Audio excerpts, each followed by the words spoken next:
Fl-ewwel 7 xhur ta' din is-sena l-importazzjoni lejn pajjiżna ta' oġġetti għall-konsum żdiedet b'16 miljun euro. Dan ifisser żieda ta' 2.7% fuq l-istess perjodu tal-2013.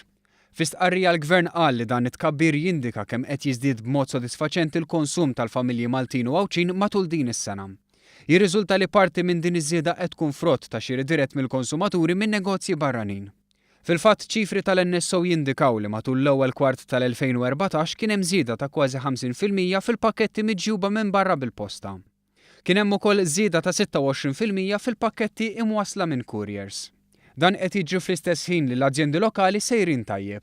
Skont statistika maħruġa mill-NSO il-ġimgħa li għaddiet matul l-ewwel żewġ kwarti ta' din is-sena, il-konsum tal-familji kien 55 miljun aktar minn dak fl-istess żmien tal-2013. It-tkabbir fil-konsum huwa konfermat ukoll mit-titjib sostanzjali fid-dħul tal-Gvern mill-VAT. Sa Lulju l-ammont miġbur mill-VAT kien tela' għal kważi 321 miljun euro, żieda ta' 8.4% fuq dak li kien inġabar fl-istess perjodu tal-2013. Il-Gvern qal ukoll li konferma oħra tal-fatt li l-konsum tal-familji Maltin u Għawċin qiegħed jiżdied toħroġ mill-fatt li l-negozji fis-settur tal-beħ qegħdin iżidu l-impjegati. Bejn Jannar u Marzu ta' din is-sena żdiedu b'2.1% dawk li jaħdmu full-time u 4.6% l-impjegati part-time fis-settur.